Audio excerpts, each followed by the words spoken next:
আর্জেন্টিনার গোলাম, তোর আর্জেন্টিনায় দিছিনি তোরে বাস। বেহায়া, নির্লজ্জ, বেলাজা,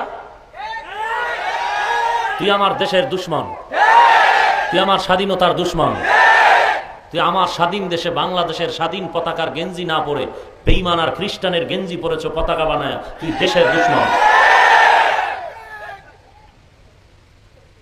চূড়ান্ত তোর বিচার করা উচিত সরকারিভাবে, চূড়ান্ত বিচার করা উচিত। কয় টাকা পাইছো? তুই আর্জেন্টিনার পতাকার গেঞ্জি পরার আগে আমার দেশের পতাকার গেঞ্জি পরলি না কেন? তোর বিল্ডিং এ তুই আর্জেন্টিনার পতাকা লাগাবার আগে আমার দেশের পতাকা, তোর বিল্ডিং এর কালার আর্জেন্টিনা ব্রাজিলের মতো করার আগে আমার দেশের পতাকার রং করলি না কেন? আকাম করো তুই, দোষ দাও হুজুরে। আল্লাহ হেদায়াত দান করুন। আরো জোরে বলেন। ব্যথা লাগে কলি যায় না? অন্তরটা খ্রিস্টান বানায় ফেলাইছো। বহু সন্তানকে মা বাধা দিয়েছে, মাকে গালি দিয়েছে।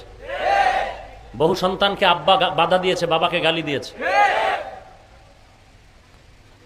এই পরশুদিনই তো শুনলাম যে এই সমস্ত আকাম করতে গিয়ে স্বামী স্ত্রী ঝগড়া, দুই পক্ষ ঘুমের মধ্যে স্ত্রী স্বামীর উপরে ছুরি মেরেছে।